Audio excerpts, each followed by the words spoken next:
This is going to be the bad hour. This is not the good hour anymore. It's the bad hour because things are bad in the city of Toronto. But yeah, I went to bed last night and I just stared at the ceiling for an hour. I just couldn't focus. I tried to put on another baseball game. I couldn't really get into it. I talked with some friends. Couldn't really shake this feeling of I cannot believe what I just watched, and yet it was the most believable outcome in some ways. And so I've said this many times before on the show. It's almost like repetitive at this point, but I know that I'm a contrarian. I know that I'm a person who sometimes, almost annoyingly so, I have to try to tell myself, hey, it's okay that you enjoy this the same way as other people. Hey, it doesn't take anything away from it if other people like it too. Hey, you don't have to zag on takes always. If people like it and you like it, just like it. I hate when there's just a groupthink consensus on an idea that someone either made a mistake or someone did the perfect thing. Whatever. I like to zag in those spots. I do. I just naturally will do that. I can't do that with John Schneider. I can't do that with the Toronto Blue Jays today. I can't do it with. So Cleveland has the decision, and I think Toronto now has their own the decision, which is lifting a red-hot Jose Barrios on his, let's call it his home mound. He's never looked so happy. He's never looked that happy in Toronto. I'm sorry. Top step, smiling, talking to guys, talking about how his son is from Minnesota with the broadcast team. He feels at home. I talked to Dallas Braden yesterday. I talked to Marco Estrada the day before that. I asked these starting pitchers, hey, how much does it mean that Barrios is from there, that he's pitched there many, many times? They go, yeah, a ton. Hey, what's a good Barrios going to look like? The exact one that we saw yesterday, the exact Jose Barrios. This is a team that all year long was built around what? Starting pitching. Starting pitching, starting pitching, starting pitching. This is a front office that has decided to sink a lot of money into what? Starting pitching, starting pitching, starting pitching. And then you go into complete galaxy brain mode and you do something that the rest of the universe, the nerds, the analytics nerds. I was watching the game with Blake Murphy. He was apoplectic about it. The eye test people, apoplectic about it. You can't really find a person outside of the Blue Jays organization that agreed with this decision. And I don't even think that, I don't even have to say I think, because I watched Whit Merrifield react to this thing where he's so incredibly pissed off. Goodbye, Whit. I don't think he'll be back. I think that was a pretty clear indicator of like, hey, I'm not even negotiating with these guys, with these absolute buffoons. I'm out of here. If the whole world disagrees with your decision, the problem might be you. It might be you. And sometimes mob mentality, sometimes the majority is right. And this decision by the Blue Jays, yes, we're going to get into the offense. We're going to talk about all the other things that plague this team. But watching this happen, something so egregious as that decision to pull Jose Barrios, to me, it was just like an extra kick in this fan base's guts. It was the extra kick that these fans did not need, that the people who have covered this team did not need, that just fans of the sport did not need. And now I'm left here today thinking something's got to change. This can't happen again. Because when I was sitting in my bed and I was laying and staring at the ceiling and thinking, will a Toronto sports team ever reward me for my loyalty again? Will a Toronto sports team ever come through again? I don't want to hear about 2019. It was great. It was a miracle. It was amazing. But will I have this again in my lifetime? Why is it always this way?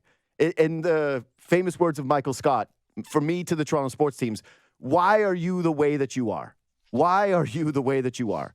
And I thought, wait, I know we're all doing the whole, hey, smart guys are saying this wasn't just John Schneider's decision. Yeah, no duh.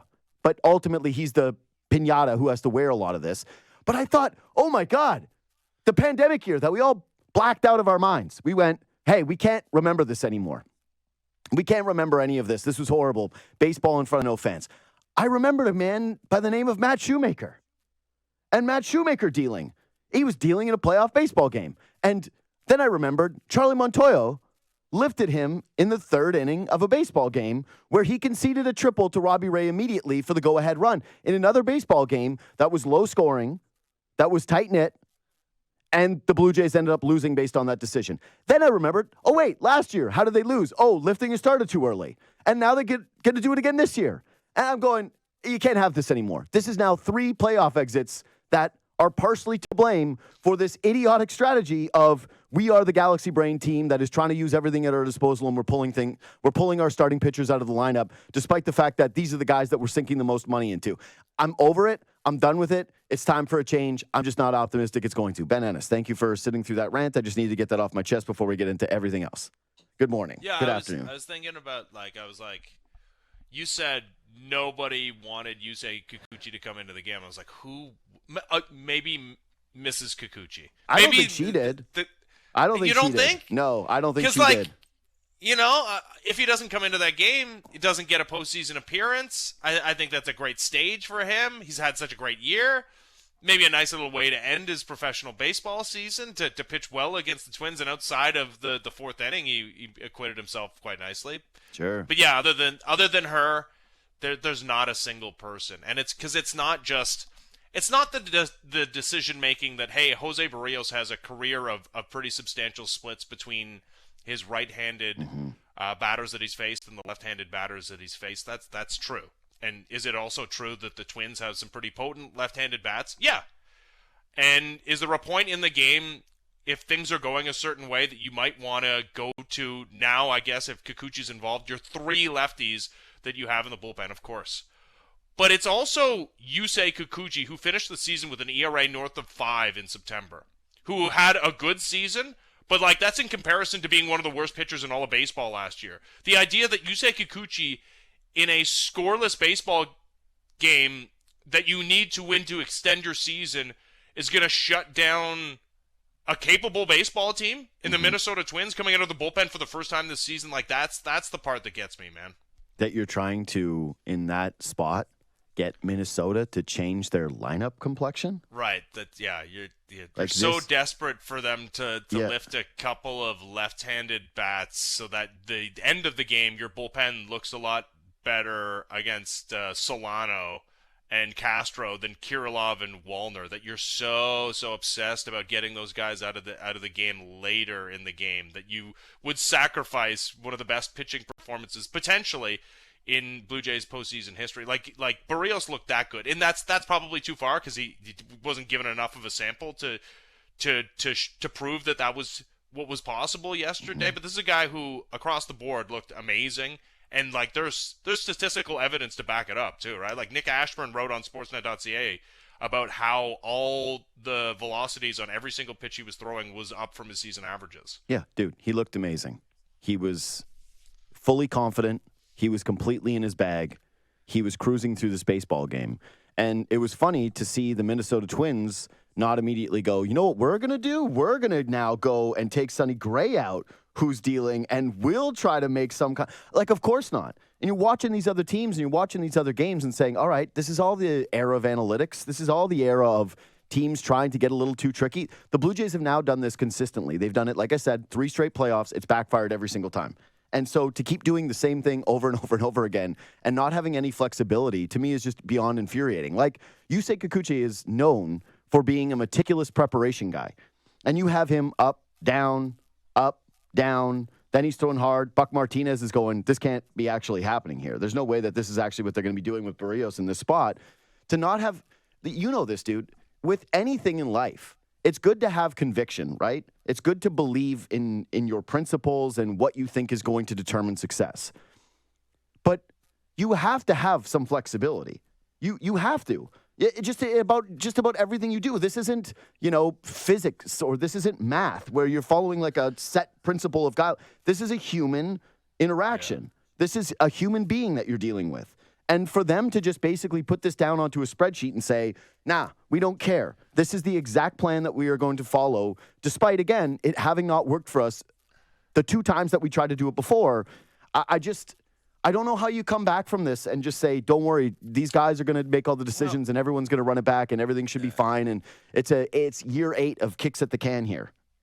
Gausman was the 6th inning last year, right? Yeah, I know. He was reaching but it was the still limit early. of... It was not early, but I agree he should have been allowed to finish that inning. He had retired a couple batters, but to start that inning, he allowed a couple of base hits. There was a way greater argument to lift Kevin Gossman from a postseason game that he was only pushed back into game 2 because he was dealing with a blister issue, right? It was like, oh my goodness, there's a possibility Kevin Gossman might not even be available in the postseason. He gets the start. He looks very Kevin Gossman-esh in the 6th inning. He starts to not unravel a little bit, but you can start to see, okay, maybe this guy is not going to throw 110 pitches for us today. And yeah, Tim Meza had been generally good. You like the matchup against Carlos Santana. It's the 4th inning. It was the 4th inning. It's the 4th.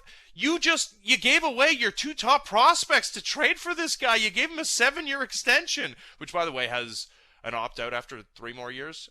So, yeah, might actually only be 3 more years of Jose Barrios. But either way, he's been everything you expected him to be this season. Last year was a nightmare for him, but this year he's taken the ball every 5th day, which he did last year too, and was part of the appeal of trading for him as well. But you sunk so much franchise equity into acquiring him and then signing him to the longest extension of any pitcher that you had in the organization. It's the strength of this team, the team ERA as a whole, but the starting rotation. It's why people were picking this team maybe to go deep in the postseason, is because of the depth of the starting staff could match up against anybody in Major League Baseball. And it is like, I spent a lot of time on this topic too on my show this morning, and it deserves a lot of conversation. But the Blue Jays didn't score any runs. It was also a scoreless game in the 4th inning, right?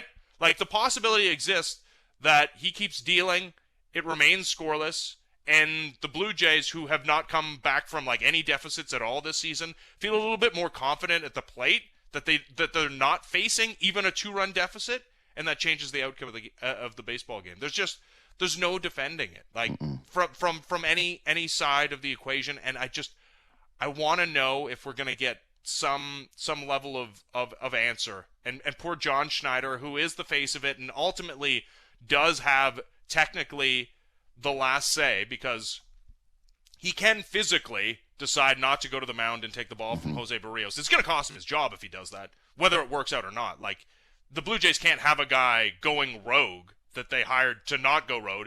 And besides that, if he gets fired from the Blue Jays because he went rogue, he's never getting another job again in Major League Baseball, because that's the job of the manager in 2023. What a sports ruining moment that is.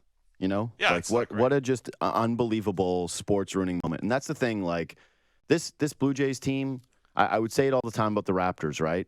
Last season, they were joyless. They were a joyless team. And there were so few moments of joy with the Blue Jays this season, right? Starting pitching is great, and they were, man. They deserve a lot of credit. They stayed healthy. It was fun watching Bassett. It was fun watching Barrios bounce back. We had some really great Kikuchi moments. Gossman just inspired a ton of confidence in you, like essentially the entire season. It was great having Ryu return and actually find his form. It was great watching the bullpen be able to shut teams down and how this team would win close baseball games over and over and over again. But ultimately, the offense was joyless. They were 25th in baseball at home with their offense, and it was a slog of the season. They fell short in a lot of big spots. They got killed by the division, right? How many games were you trying to get yourself up for the Orioles going, here's a big spot for them. They really got to beat the Orioles. All right. Hey, they got creamed by the Orioles. All right, here comes the Rangers. You got to beat the Rangers. Okay, they get creamed by the Rangers. They limp. They backdoor their way into the playoffs, and everyone's frustrated. And then for this group to decide this is the way that we're going to do things, again, a sports ruining moment where you completely take out the fun of watching your starting pitcher. I'll just kind of kick this back to you, and like I'm going with the same thing. I just don't know how. I don't know how after a season like this there isn't a major change. And I've said this about the Leafs before, and then they've not made a major change. I thought this with the Raptors, and the only change was lose Fred VanVleet and gain Dennis Schroeder. And I went, well, that can't be real. And they went, no, it is. It's totally real. It's exactly what you're doing. Is this what we're just doing here now? Is this just Toronto sports? Is just, hey, doesn't matter how painful it is, keep it rolling, keep the trains on the track? If you mean like the players, or a lot of them are going to be different, like they have to be some. Yeah, come on. This is the same thing with the Leafs, where they're like, there is change. Tyler Bertuzzi's on the team. It's like, this is shuffling the deck chairs here. We're talking about, I think one of two things needs to happen unequivocally. They need to make a major front office change, or they need to make a major change with one of the franchise's core pieces. It's just that I don't trust, especially after the Varsho trade and after the decision-making of these guys, the allocation of a lot of these prospects. What? I know the Varsho trade stands out. The Barrios trade was good, right? Like you can't just Yeah, paint it's good them with until this you brush take that him every out trade- in the third inning or fourth inning of a baseball game. Like it's good until you decide that He you're was not really gonna... good for the first 3 Yeah. innings. He was good for the Yeah. amount of baseball they were allowing him to pitch. Like, Yeah. he was really good. Essentially, you traded your top 2 prospects for a playoff opener. Yeah. Yeah, yeah. That's not. Let that me put it this doesn't way. Let me sound put it so this good. way. Let me put it this way. If you had to pick right now, you want a major change to your front office or your managerial staff, or you want a major change to your roster, which are you doing? Or Well, do the you just second do one's both? way more tangible. The second one's more tangible, and I think, yeah, I mean, you're probably getting the second one with the first one, anyways, right? Like, it's very rare that a new front office comes in and is like, you know what? The previous guy was doing a great job. Forget it. Like, keep everything the same, right? No, the second one is, I mean, there's just no way, despite the fact that I'm sure Ross Atkins, Mark Shapiro are surprised to see the lack of offensive production from this group. They thought they would perform better. We had enough of a sample to realize, oh, that was a mistake. We miscalculated here somewhere. They got to figure out how they miscalculated. Part of it is, Matt Chapman, time after time after time, coming up to the plate in RBI opportunities and going 1 for 13 this season with the bases loaded.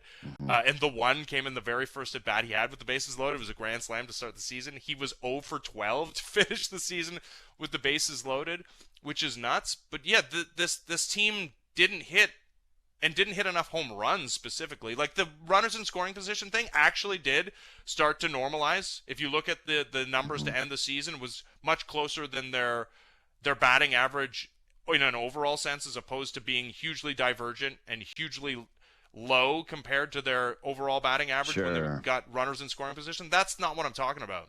This team didn't hit enough home runs. Period. Didn't hit enough home runs at home. You got to figure out why that happened. You got to figure out if some of these guys that aren't going anywhere, and while I think it should be on the table, I do not think Vladimir Guerrero Jr. is going anywhere. You got to figure out if that guy's capable of having 30-plus home run power. You got to figure out if George Springer's in severe decline. You got to figure out if Dalton Varsho is going to be a passable offensive player. And the answer to those, if they're no, then yeah, you really do need to look at digging deeper into the core and finding solutions to those guys, which doesn't appear to be in free agency because free agent market stinks. No, that's okay. So this is what I'm saying. This is why, to me, it's the front office. Like something has to change for me in the front office. Like I got to see Atkins go. You've had enough shots at this, and to me, this was the major question of this postseason. Was this Blue Jays team built better for the playoffs? Right? Was it built better for the playoffs? What were the goals of the season? Okay, improve defensively. Got it. They did that. Have a better bullpen. Cool, they got it. Do you think this baseball team was more mature? That was the other one. No. Yeah.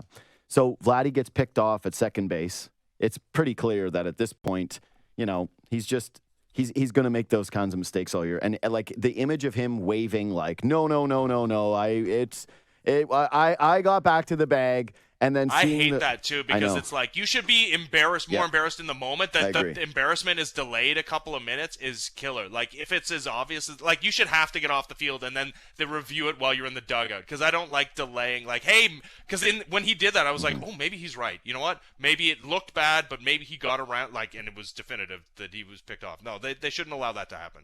To me, this front office has been given they were handed an incredible core. They were. This was just like a very good core. There was a massive groundswell of optimism about the Toronto Blue Jays. A lot of people thought that this team was going to be the American League team of the decade. And yeah, some of it's not their fault in the sense of Vladdy. And again, we'll get to the players and we'll get to the bats. But for me, I look at it and go, to make a trade as bad as the Varsho deal was in an all-in competitive year, I just don't know how you come back from something like that, especially given that it was it's one of the turning points of the season, that you didn't have any offense from an outfielder, and a guy that you wanted to have hit cleanup for you to start the season ends up being your 9-hitter who's trying to lay down bunts in big spots and looks as overwhelmed as any hitter has ever looked when he faced 100 this year, and especially come postseason time. You got an opportunity to reshape this team and answer the question, could you make them a better playoff team 3 times over? And each time, they ended up coming up short. And each time it was the failing that a casual could basically point out from the outset of it. I just don't know where you're supposed to land with the trust. Like, what are you supposed to say? You just said it. Free agency is not it's not a really great option for Toronto. It never has been. It never will be, especially like we're even looking at guys like Kevin Kiermaier. That's not fair that it hasn't Okay, been. Like, sure, Chris man. Bassett was acquired. When they have the most amount of money and they can give the extra year like they did with Springer and they did with Bassett and they did with Hyun-Jin Ryu, they can do it. Yes. And Gossman. Yes. But it's not the way that this group has ever built like teams historically.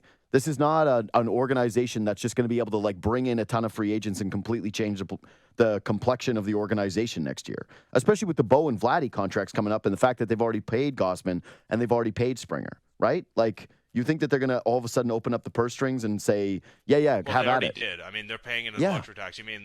And also, like I said, the free agent market, it's not thin. It's Paper not thin. flush with difference makers. There's $60 million coming off the books at the end of this season. Except for you got to replace your center are, fielder. You got to replace your third baseman, right? Like you got to go. You got to find a new DH. You got to get another starter, despite the fact that 4 guys are coming back, and that's not including Alek Manoah. You can't count on Alek Manoah for anything. You definitely need another starter. Maybe Jordan Hicks. You got to bring like more bullpen pieces back. Yep. So maybe do you trust them to make another trade? I don't think you're going into a season where you're. As much as I like Davis Schneider, I don't think you can count on Davis Schneider and Kevin Biggio as your starting second baseman. No, there's a lot of holes on this. Yeah, that's what I'm saying. Do you trust them to plug all those holes? It's hard to right now. It is. I don't disagree at all. I think I don't know if I want to put this season in conversation with the previous season because they went 91 wins and took some chances on guys that paid off handsomely in 2021, right? Like Marcus Semien, what a move. Robbie Ray, acquiring him for nothing, turning him into the American League Cy Young Award winner. They finished 1 game shy of the postseason under very trying circumstances where they're all over the place playing home games. Last year, they have an extra win than that. They end up with 92 wins, which is still disappointing for a team that wants to win a division. They did not win a division, but they were the top wild card team.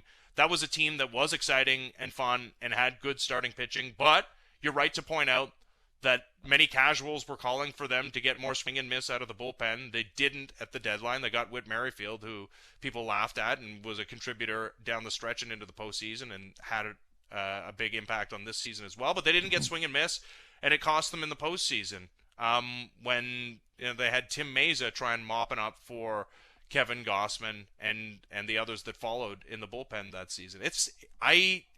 I was of the belief that if the Blue Jays missed the playoffs, that would be it would be a disaster of such magnitude that you'd have to make a move in the front office. And just like the Leafs winning 1 round of the postseason, then going out in 5 games in the second round, it's like, okay, you made the playoffs. You won a playoff round if you're the Leafs. Like, it really shouldn't change the calculus all that much if you get into the playoffs, score 1 run, and win no games. That's what I'm saying. You didn't win any games. You were in the wild card. You only won 89 games this year. It was kind of a miracle that you actually even got into the playoffs to begin with. And you are undoubtedly right now the 3rd best team in your division. So it's like you're handed all these things. You had all the money. You had the farm system. You had the 2 young stars. And what have you done with it? A couple of years later, you're 3rd in the division with the 2 teams behind you being the Yankees and the Red Sox, like the possible quickest turnaround teams that you could have in all of baseball after bad years. The Red Sox are done with losing now. They decided to fire their GM because they went, yep, that's enough. We've stress tested our fan base enough, and now we're going to start to try to win again. So they're clearly not going to come in. What did they win this year? 76 games? Like, they were awful. I didn't see what they finished with. The Yankees finished with 82. I do know that because the Yankees did not finish below 500. My point here is that how much leeway are you supposed to get here? Like, what is supposed to inspire faith amongst the fan base that this is the right guy in Atkins, that this is the right guy in Schneider to basically be carrying this group forward? So you didn't get more mature, so the manager didn't have an impact on that. And I don't know if he necessarily should, but this is the business. Like, he said, what? You posted that one tweet, what was it, March? Where he's saying we got to be more mature, and then Vladdy's we got to be more accountable. We got to be more accountable. We got to do this thing. Yeah, and then boom, Vladdy's getting punched out with the bases loaded.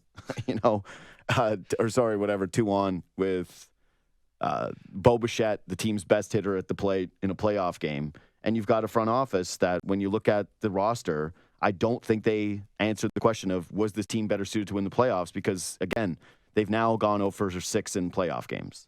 They went into a season without a cleanup hitter, too, which is something I didn't really think about. I just thought they had good hitters going into the season, which, also ended up not being true. But it's like they went into game one, they're like, Dalton Varsho's our cleanup hitter. Now, whether they truly believed Dalton Varsho was good enough offensively to hit cleanup for a World Series contender or not, like that's quite a leap and couldn't have been plan A for this team. They thought that the removal of a couple of guys that they thought were part of the lack of attention to detail in Lourdes Gurriel Jr. and Teoscar Hernandez would be such a net positive that they could stomach the loss of what they brought offensively and could not have been more wrong. And you didn't even get the thing you intended to do, which is get a more mature, more attention to detail baseball team. Like, it maybe got worse. Actually, you know what? I actually haven't gone over and it's not everything looking at the outs made on the base pass, but I would like to compare them year over year. I bet you they made more outs on the base pass this year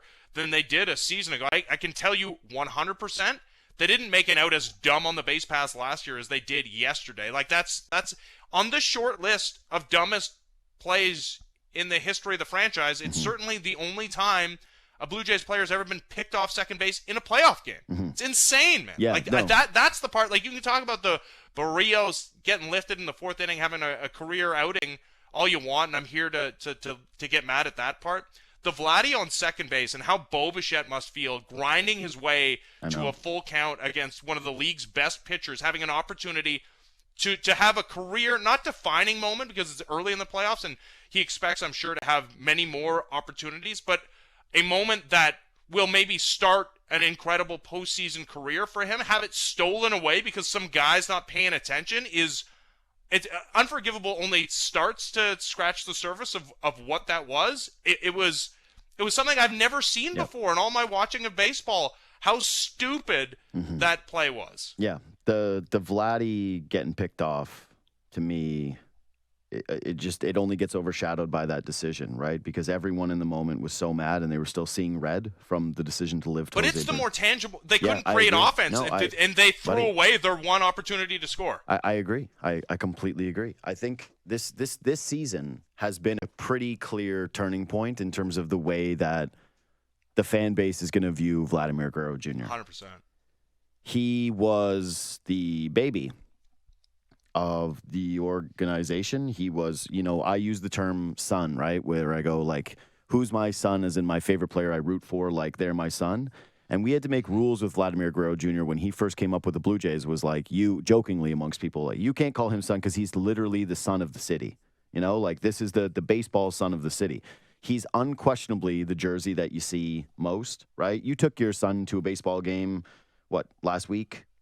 Yeah. His birthday on Saturday. Yeah, you take him to a baseball game with a bunch of his friends, and Vladdy's the one where the kids have the jersey of. Yep. And I think we're kind of pivoting, unfortunately for him, out of the era of just universal love for Vladimir Guerrero Jr. I do feel as though, like, this isn't even with the Leafs players where people go, well, Austin Matthews is he's an MVP and then he keeps scoring goals, but he doesn't show up as much in the playoffs. And there's some of that, like, there's frustration with the Leafs players, right? But they're undeniably, they have 3 of the best 25 players in all of hockey, right? Yep.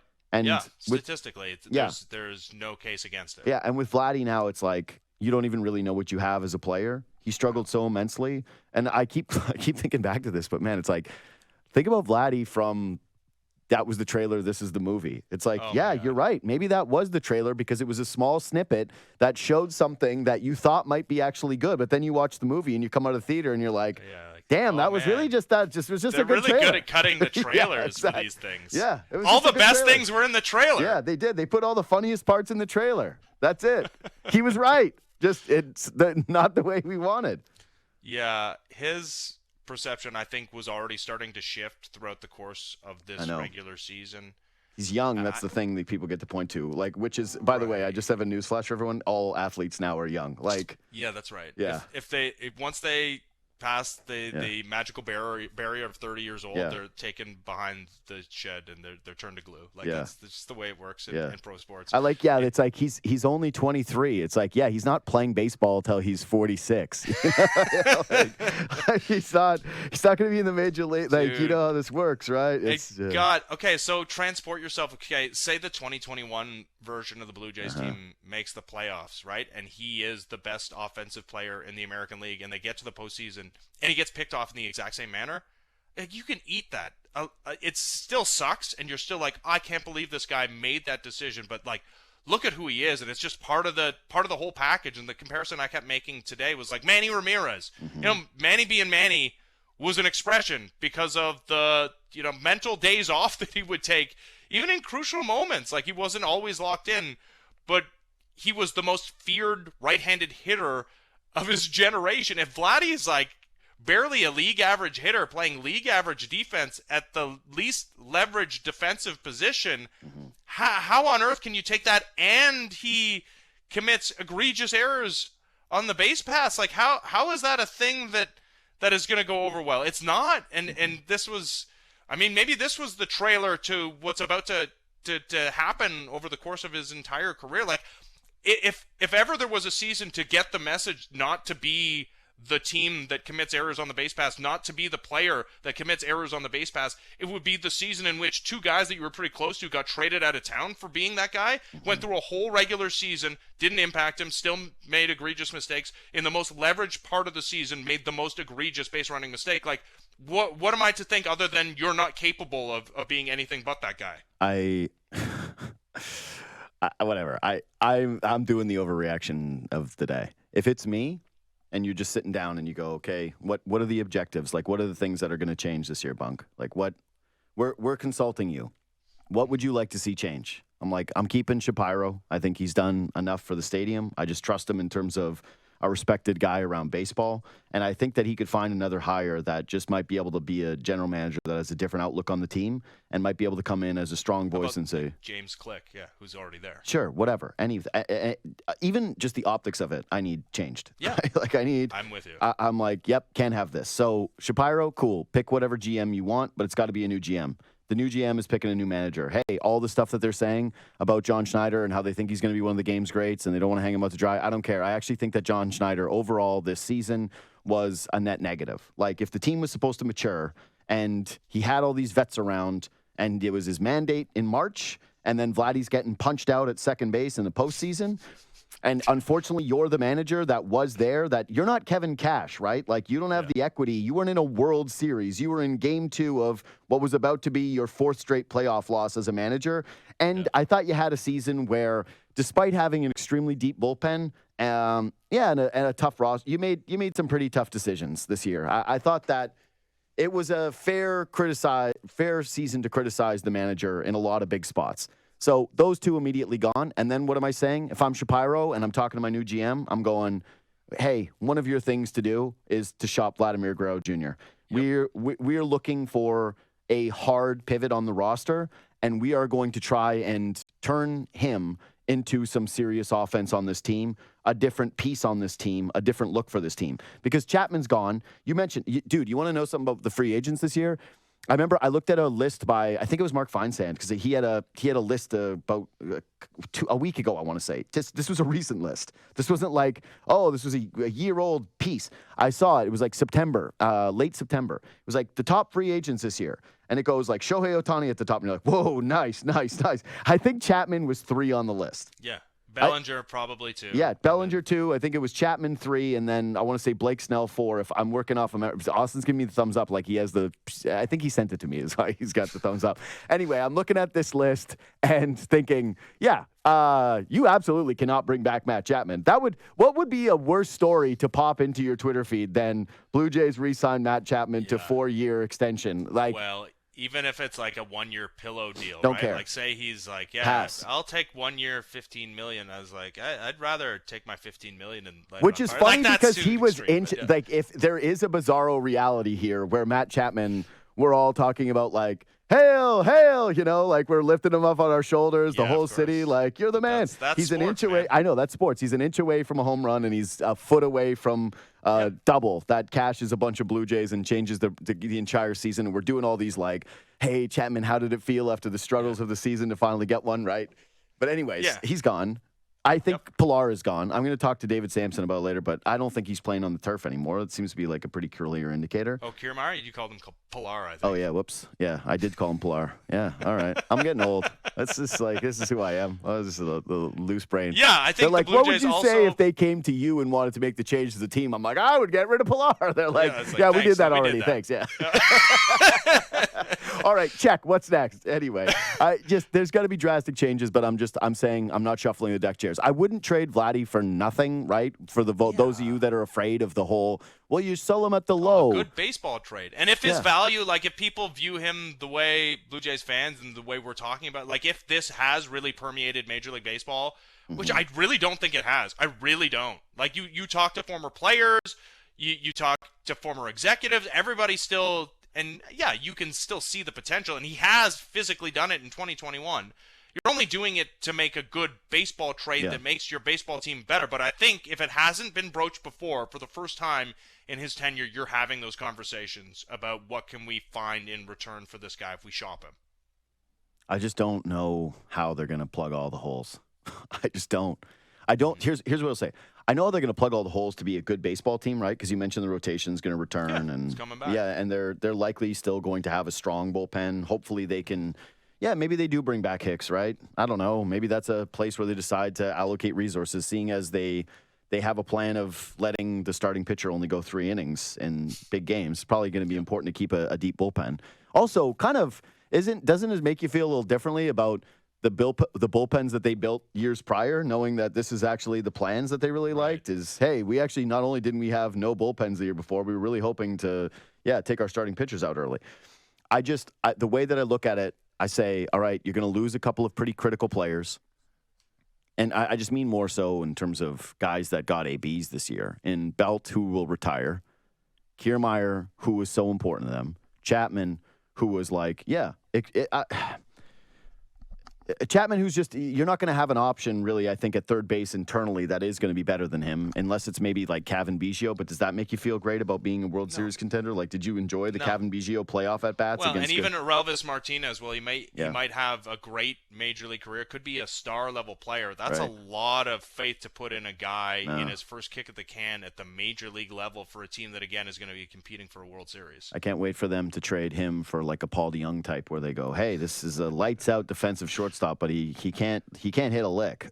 He can't hit a lick. But that's a lesson that had to have been learned here, right? Like it's one, you want a good defense, right? Like, and that's, we talk about this team leading the majors in ERA, and I know you see earned run, you're like, oh well, it doesn't matter if they didn't commit errors that wouldn't have been represented in ERA. Yeah, it would, because what we're talking about is making plays that wouldn't be made by lesser defenders. The defense is important, not as important as this team made it seem, as their additions and subtractions would lead you to believe. It's important, but you got to score some runs, and especially in this division, in this league, and especially in the postseason, you have to hit home runs. This team didn't do that enough. So I want to take a quick break because I have one last thought exercise for you in terms of what comes next with this team. And it's like, well, all right, if there's all these holes to fill, do they essentially need to completely reverse course and do basically the opposite trades that they did a year ago? Quick break, we'll come back, and we'll do Bad Hour with Ben Ennis. I teased it going into the break. Should the Jays just reverse course completely, which would be kind of hilarious, but sort of maybe the move that they need to make, which is, we just said, it's going to be really hard to plug the holes this offseason, right? All right, who's going to be steering the ship? We'll see. But yeah, of course, everyone's kicked around the Vladimir Guerrero Jr. trade, but it really is hard to envision that. But for the Blue Jays to take a step forward, are they really going to try to cash in on Ricky Tiedemann, who wasn't able to stay healthy this year? Like, is the team really going to give you a ton for that? Maybe, I don't know. Are you really going to try to cash on a Relvis Martinez at this point? Like, I don't know. Feels like maybe you should be sitting back on your assets, especially given you don't have any depth really there. You traded Traded your Gabriel, last two yeah. top prospects, Gabriel Moreno and Austin Martin, Yeah. were sent out the door for Again, differing results. the great- It should it's- be also noted that Austin Martin is a whole lot of nothing. Like if Yeah, Austin sure. Martin plays a Major League Baseball game, it'll be a surprise now. Yeah, whatever. Anyway, it's still the irony and the perfect story of just the Alex Anthopoulos having playoff success here and trading basically a bunch of nobodies to get what were the most fun teams ever, and then having the guys that chastised him make the least fun team ever, but also trading the prospect that actually might bite you in the ass more than anything else. That's poetry. Like, that is true poetry. Alex Anthopoulos, he's probably going to get a statue here someday just because of the lore of the way things worked out for him, just the way the I can't storytelling's wait going to to go. hear him do his media rounds before the Braves Oh, start yeah. playing this Yeah. weekend because Yeah. he pops up. He likes to Yeah. when bad Blue Jays things happen to Mark Shapiro and Ross Atkins, he is very available Yeah. to talk about. Oh, he'll do a show. His tenure in Toronto Yeah. and how his team's doing in Atlanta. Yeah. He's like, I just want to be like, that Gabriel Moreno is just the kind of guy that every organization would covet and just blah, blah, blah. Anyway. And has my show reached out to him to maybe have him on tomorrow? Yeah, of course. Maybe. Yeah. Maybe so.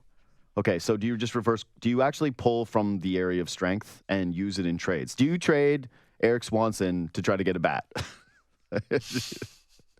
I mean, yeah. I mean, before I get to that, you just raised the specter of, you didn't mention Teoscar Hernandez on that free agency pile and how hilarious that would be if the Blue Jays made a play to go get Teoscar Hernandez. I actually think they should. I genuinely think they should. If they could in the get break him we were talking as about. as a bench bat, like DH, like who's playing. Well, yeah, I think if he's signing with you, I mean, it's coming down to money, but also the type of money that you're paying him. It's not to be coming off the bench or a platoon guy. It's an everyday bat, but you are losing Brandon Belt, and if he's your everyday DH, I think there's real value there. And his first half of the season was a lot worse than his second half. Second half, Well, it's August. It's actually his September was like bad again, but his August was incredible, and that's really what bolstered Teoscar's He hits season. home runs though, Yeah. which the Blue Jays do not. But yeah, the overall question: should you take what is your strength, something that you have lots of, and I guess that would, if I was gonna say, what do they have lots of? Pitching in general, but specifically starting pitching. No, this is the real. The Swanson thing was a joke. Here's the guys that I would actually be quietly considering shopping: Barrios, Kikuchi. I know this sounds crazy to say, but like, do you consider trading Romano? Like, do you consider trying to sell a closer at his very peak if you want to bring back Jordan Hicks? Like, try to get some kind of a good return for a Jordan Romano and then re-sign Hicks and bring back. I do Green? think if you are re-signing Jordan Hicks and transitioning him into the closer's role, then it's a tough place for Romano to be in, to be on this roster. And also, the numbers would suggest he's just not been as good outside of safe situations. I just think, too, that the idea of you trading a reliever at his peak, and I know that he had the little blip there, but I'm assuming he that had a you're great gonna- season. Yeah, that's what I'm saying. If the idea of trading a relief pitcher at his peak for position player return or like big assets, that's usually, to me, feels like that's the type of move you go, oh, that's what a smart front office does. Yeah, and if the Blue Jays can pull it off, I think the other front offices around Major League Baseball are also smart, though. And I'm trying to think of one of those trades that come to mind in the offseason. Well, I will tell you, I necessarily. remember how much the Mets were willing to take on all of Robinson Cano's contract to get Edwin Diaz. So Yeah, some teams do it. Yeah, that's true. And They- Romano they doesn't, did like, think- what's his contract? What's his money? I don't think it's very much. No. He's still under arbitration. That's what I'm saying.